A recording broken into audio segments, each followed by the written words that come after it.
I never would have thought this game would get a remaster. That's right, we're talking about Sacred 2 Fallen Angel remastered. This game came out back in 2008, and I remember playing it on my Xbox 360.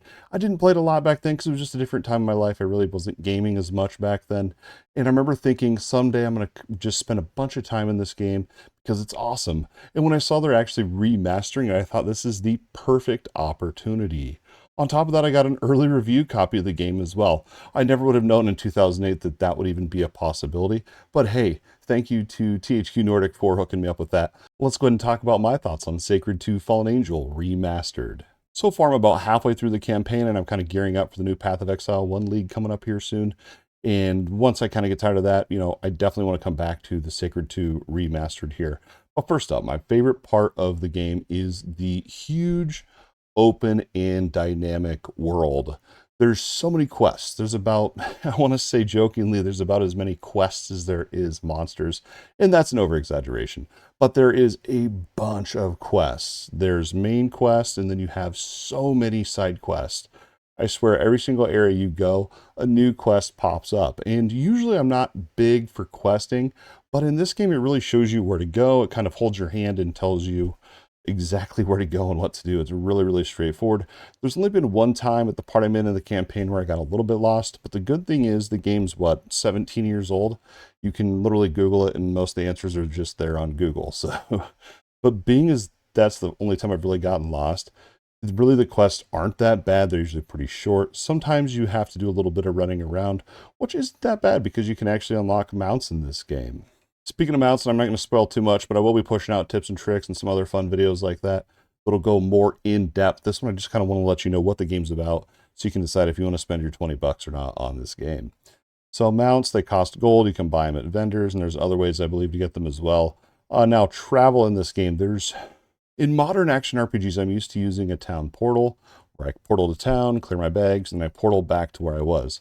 Not how it works in Sacred 2. The way it works is you have these different gates that look like this, and these are actually resurrection stones. So whenever you die, or if you leave the game and come back in, you're going to respawn at these locations. Now, in most of the major cities, they have town portals as well. Now, you can port around between these resurrection stones and town portals, but the thing here, and you have to be a little bit tactical with how you do it, is you can't just go to every single resurrection stone freely. You can only teleport to the one that you last used. So you can only have one active resurrection stone active as a portal, and then you can go to the town portals through there as well. So those all kind of teleport together, if that makes any sense. It's really not that confusing. Once you play and figure out what I'm talking about, you'll be like, oh, okay, I see. Because when I first started, I thought you could just freely go between all those resurrection stones. No, you can't. Another part of the world I absolutely love is there's just hidden dungeons everywhere. Like, yeah, I'll be thinking I'm going from point A to point B for my quest or whatever it is. Maybe I need to run to the vendor, whatever it may be. And I'll just find behind some rocks, there's a hidden dungeon in there. And I'll go in there, get some cool loot, stuff like that. The amount of dungeons was surprising to me, really. Now, you can't bring your mounts into the dungeons, which makes sense. But yeah, it is what it is. I like the dungeons. They're pretty cool. Now, most of them are tied to quests, but I've found a few that there's no quest that I was on and was still able to go in there and kill stuff and get loot. So pretty cool. Now, this game is from 2008. It is a remaster, and that you'll feel that it's an older game when you play it. And part of that is the looting. Now, a really great feature they have, and I believe this was in the original game as well, but they have a button you can press and you can loot everything around you with one hit of a button.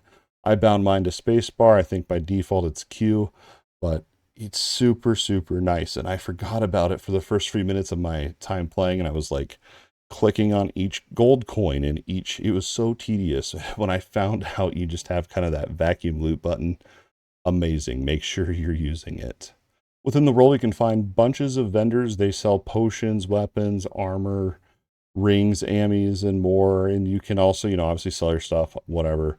Some of the vendors do have pretty good loot, so they're worth checking out. There's loads and loads and loads of vendors. The one thing I would recommend is that every time you come across a vendor, buy all the health potions, because there's no cooldown on health potions, and you can spam them to your heart's content. It's actually quite silly. Another thing you can do here with NPCs out in the world is there is crafting. Now, if you go to a blacksmith, you can take an item that has a slot on it, and there's different types of slots, and you can put rings in there, you can put runes in there, like skill runes, you can put amulets in there, and there's supposed to be blacksmithing arts in the game, but the version I played, the early version I played, I think was bugged and it wasn't letting me use them.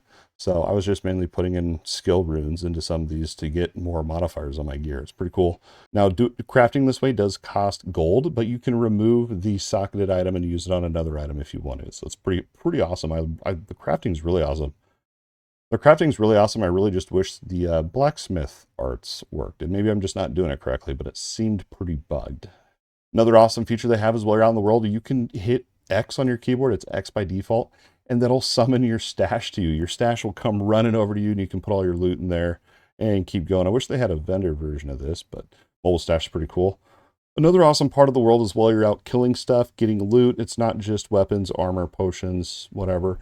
You're also going to be getting skill runes. Now, you can find skill runes that are for other classes, and you can't use. But as you progress through the game, eventually you're going to be able to fuse those runes, unwanted runes, and actually directly pick the rune that you want to get. So if I get some for a whole different class, but let's say I'm going Soul Hammer is one of my damage abilities, I can combine those runes and get a Soul Hammer. But what's really cool about it is you can combine up to 4 runes to get that new one, but you don't have to do all 4. You can do 1, 2, 3, or 4. It's just the more runes that you use in that fusing process, the less gold it costs. And it's quite a bit of a big difference in gold cost too, but it's still pretty cool to see that you have those options. Last thing I wanted to note here on the world, I don't know if this is really the world or not. The last thing I wanted to note about the world here in Sacred 2 Remastered is there is 5 difficulties. When you first start out, you can choose between, I want to say it's bronze or silver. Just start on silver. And then if you start on bronze and then you go to silver, it'll reset. And then once you beat that, you have 3 more difficulties to work to. So a total of 5 difficulties. This game is massive. The world's massive. And playing through all 5 difficulties would take a really long time. There's loads of content here. Well, let's keep going and talk about my time here with the remaster and see if it's really worth all that time.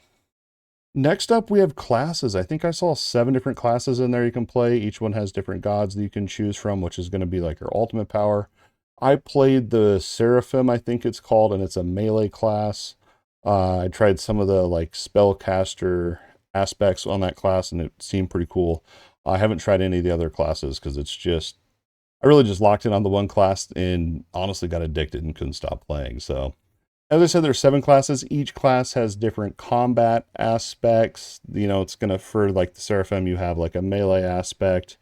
You have one that's kind of like a paladin or like a healer type of thing. I forget what it's called. And then there's another one too. I think each class has 3 different aspects that you can kind of choose.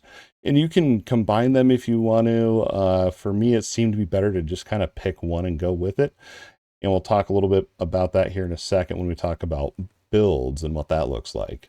But the other option you have here when you're making your characters, you can choose between the light campaign or the dark campaign.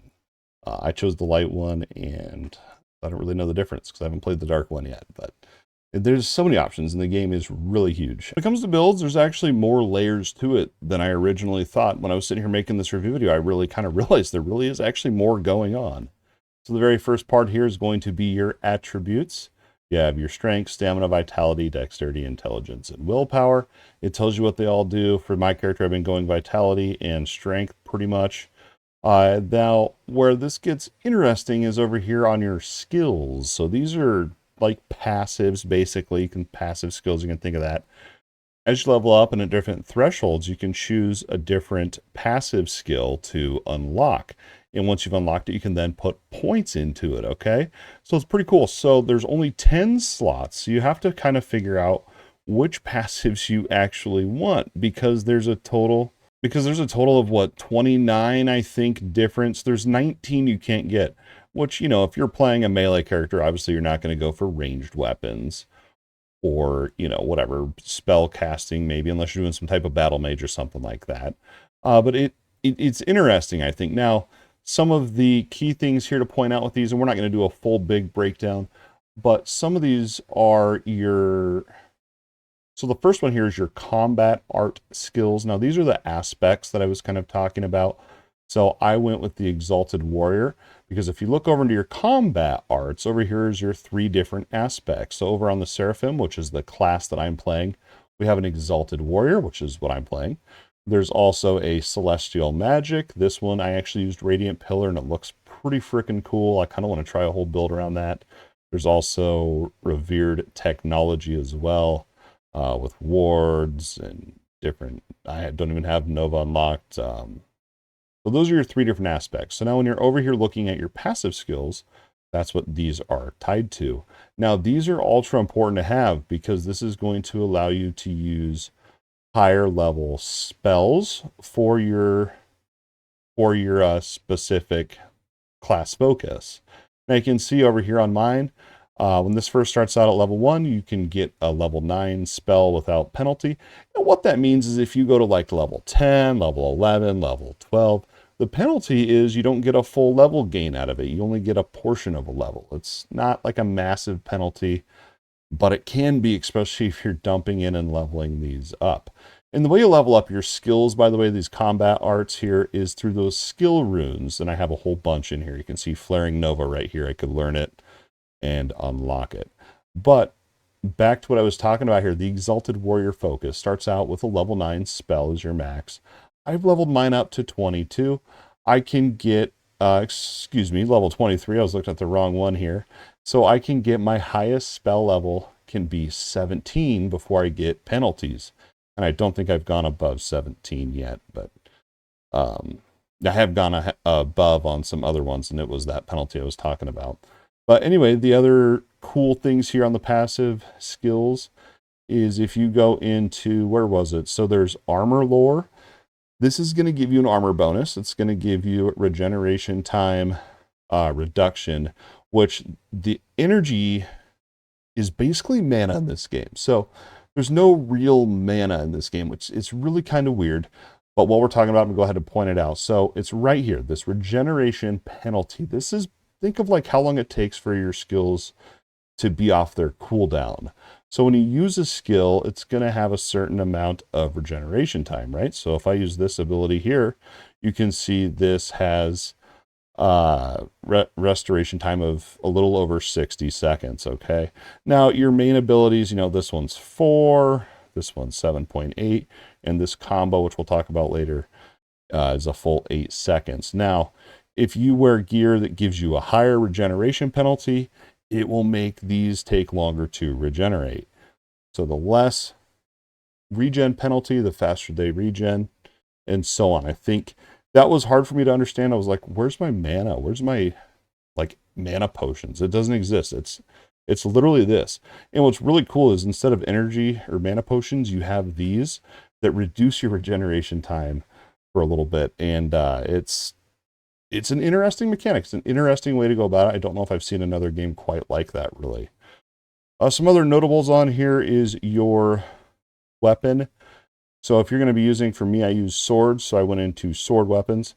This is going to allow you to equip higher level weapons. It's going to give you attack value and attack speed. And in this game, actually, attack value is ultra important as well, because you can actually miss on your hits. It's I think that's kind of like an old school mechanic, right? Where you need a hit rating or whatever. And so if you can lower the enemy's defense, I think there's a way to lower their defense, then you have a higher chance of hitting them. It's really weird. And I think that might be part of combat that we'll talk about later, where it's like you're swinging your sword, but it's like you're not hitting them. And it just feels like it's bugged or glitched, but it's just my attack value wasn't high enough. Once I juiced that up a little bit here, I got it up to 22. I was hitting way more. So again, an old school mechanic, and I just don't know if that'll be interpreted well to the modern audience. There's also kind of the same thing with armor lore. I think we already talked about that. And there's some other ones down in here. There's like, you can get alchemy, you can get bargaining, you can go faster on your mounts. There's a bunch in here, and I haven't really spent a lot of time min-maxing all of them, but there is so much damage lore, speed, run speed. Man, run speed would have been really good early on. But yeah, you pick one, and then you can dump points into it. As you level up, you get points and unlock the thresholds for those. So 10 slots, kind of a stressful decision, to be honest with you. And we already talked about your actual attributes. The next part here, and this isn't really that stressful of a thing, it's just kind of a little side gear option. So obviously you have all your armor, your ammo, rings, gloves, I don't even know where the arms, boots, legs, shoulders, chest. I don't really know what type of armor this is. I have no clue. If you know, let me know down in the comments. And here, over here is your another garment chest. There's quite a bit of armor slots, as you can tell, and wings. Now you can see on these, and we're going to talk about itemization later, but here's the slots that I wanted to talk about here. These are your relics, and you're going to find these while you're going through. They're going to have different, you can find like bargaining. That's going to be the passive over here. I would level this one. And you do have to have at least 1 point in to be able to actually get plus to that. So this one's actually not even good for me until I put a point in there. And same with writing and stuff. I just need to level up more.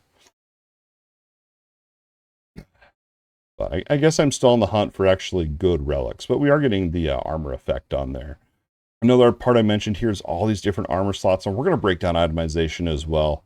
But before all that, I wanted to also point out you can wear 4 different weapons and weapons swap if you want to.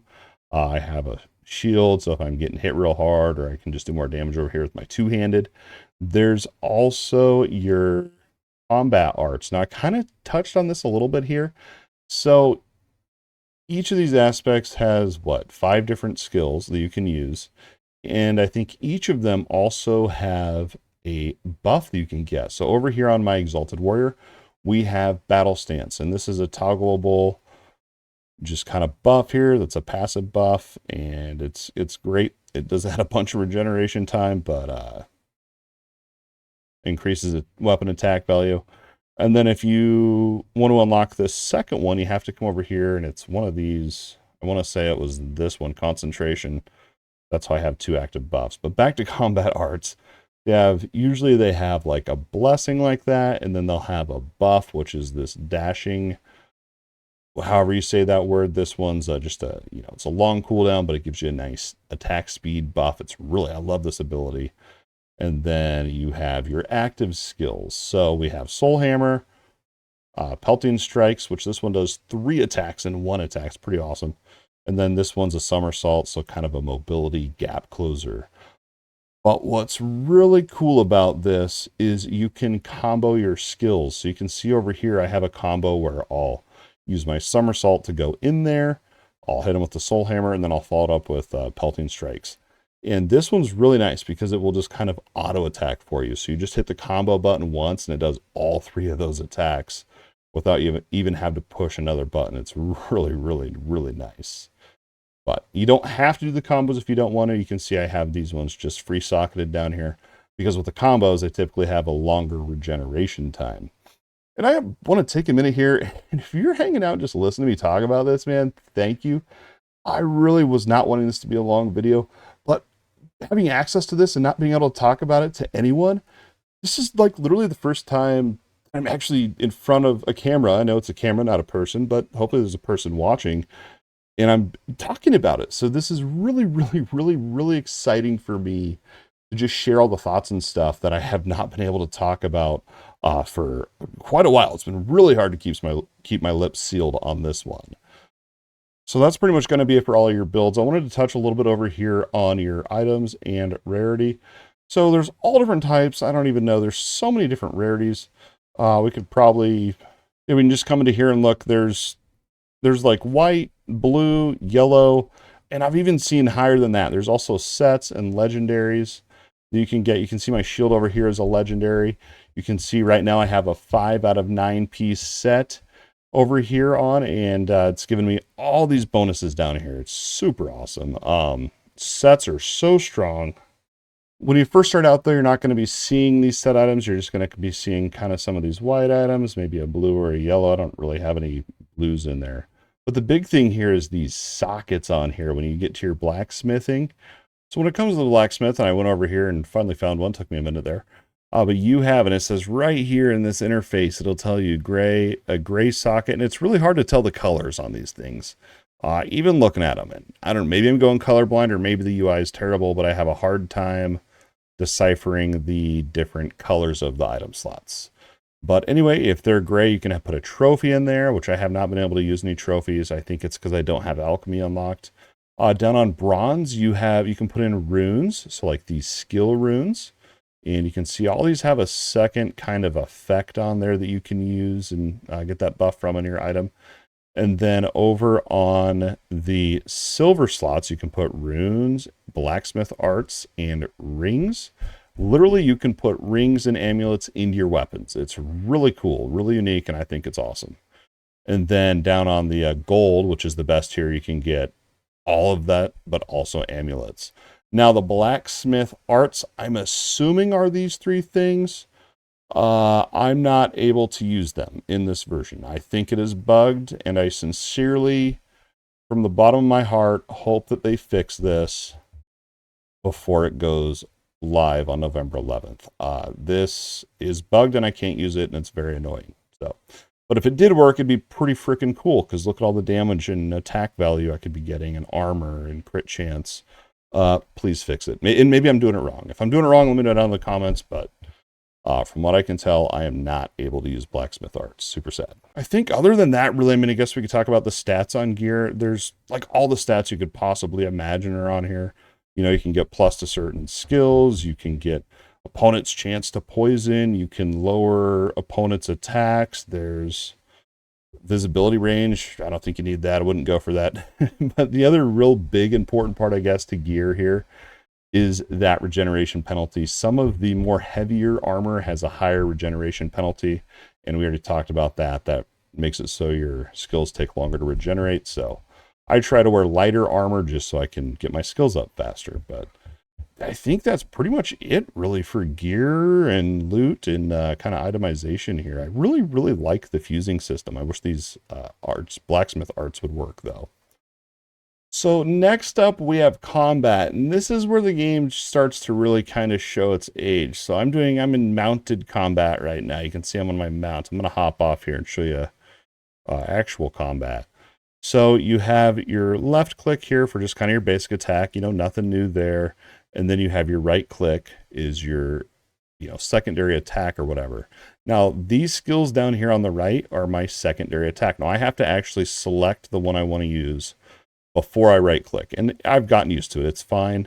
It is what it is. Now, if we're in here attacking, let's go ahead. And I wanted to show you this combo that I got. So literally I'll hit the button once and it does the whole combo for me, and it'll even auto path to the next monster and kill it. See, it's pretty awesome. And I like it because it is really annoying. If you have a bunch of monsters, it's really annoying to try to target an enemy, especially if you're in a dungeon where there's narrow tunnels or things like that. Like, look at this right now. I can't even tell if I'm really hitting them or not.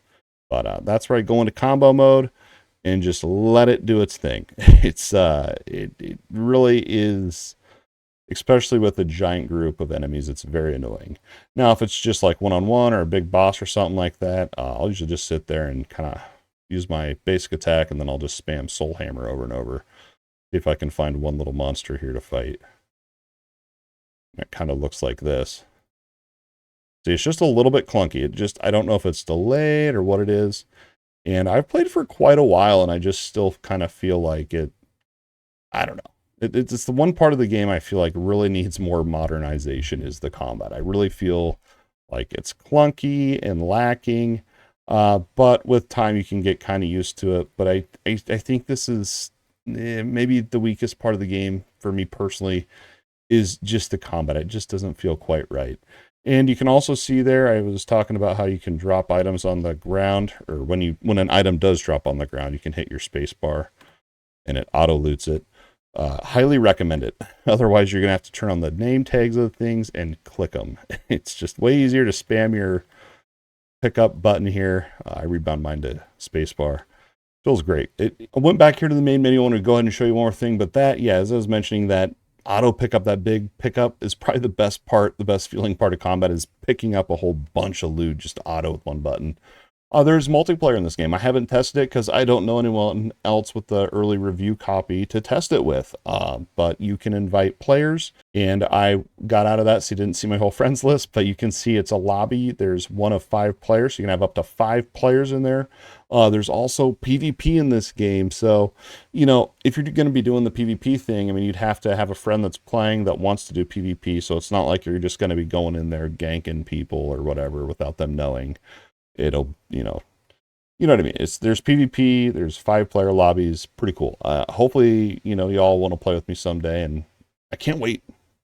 I can't wait till we can all just play together, man. So that's pretty much everything that there is in the Sacred 2 Fallen Angel Remastered Edition here. And honest thoughts, guys, I was so excited for this remaster, and for me, it's a love-hate relationship, I think. I really like the world, and I really like leveling up and progressing and unlocking new skills, leveling up those skills, min-maxing my gear, trying to find a full set of gear, putting in the socketables, exploring all the different quests. There's been several pretty cool bosses. It's good. I like all of that. The downfall for me with this game is the combat. You can get used to the combat, but I don't think it's ever going to be as quick and as just good. I know good can be subjective, but what I mean is, like, you know, think of a modern action RPG, literally any of them, and it's you hit a button, you attack, it's just snap, snap, snap. You know what I mean? It works. And this game's from 2008. And I remember playing it on Xbox 360, and I liked the combat. I don't remember the combat being, like, bad. And I'm not saying it's bad. I'm just saying it needs a little more modernization to it, with it just being kind of annoying to target enemies. You don't really know if you're missing because of your hit value being too low. You don't know, sometimes when you do the combo thing, it's cool that it'll auto-target and auto-path. But sometimes the auto-path will walk past the monster and then turn around and attack. And you never know if that's going to happen, if you need to cancel it. All these little things kind of make combat just feel a little bit boring, but all the other stuff makes the game feel just a little bit better, I guess. And it's just weird because usually combat's like the #1 thing in a game for me, and that's true. And it just must not be that bad because I'm still addicted to Sacred 2. And dude, I could do a full playthrough. I could play this game for hours and hours and hours and hours. The world is literally massive. I mean, you could dump so much time. Just the first little island took me like so many hours. And, you know, I wasn't probably taking the most direct path. I was just checking out everything. It is really, seriously, I do recommend. I think for $20, I think you will enjoy this game. Just know going into it that kind of the setup for the camera, kind of the controls, the combat stuff we just talked about is still a little bit outdated. I am going to be pumping out some tips and tricks and kind of some settings videos. There's some camera settings you're going to want to mess with because when you first start, it's like, whoa, how am I going to play this? It just feels a little bit weird. But you know, it is what it is. I did play with keyboard. Maybe it's better on controller. I don't know. I haven't used controller on it, so. Well, I did in 2008, but I have not in 2025. So we're just going to keep it to me using the keyboard and mouse. One other thing I wanted to mention here, I know I went a little bit harsh on the combat. I did encounter a few bugs. We mentioned the blacksmith. There's also times where I just couldn't buy things from vendors. It just wouldn't let me, even though I had enough gold. And also I've had the game crash 5 or 6 times, which really sucks because then you have to rerun everything you did, and also you lose your save progress as well. So fix the crashes, those bugs, and I think it'd be good to go. I guess the only thing really we could think about here would be, you know, mods. I'm sure mods are going to be a thing with this, and maybe that'll fix some of these issues and probably make the game even better, but who knows? And that's going to wrap it up for this Sacred 2 Fallen Angel Remastered review video. Hopefully you found this video useful and or entertaining. If so, don't forget that like button and subscribe to the channel if you think I've earned it. Please consider becoming a YouTube channel member today. The support helps more than you know. But don't forget, your view alone means the absolute world. And once you're done watching this video, go ahead and check out some of my other Sacred 2 videos. I'm going to be having some tips and tricks, some how to get a mount, and other types of videos covering this game. And if you're looking for another action RPG, go ahead and look around on the channel. We got Titan Quest 2 and more. Hopefully you enjoy.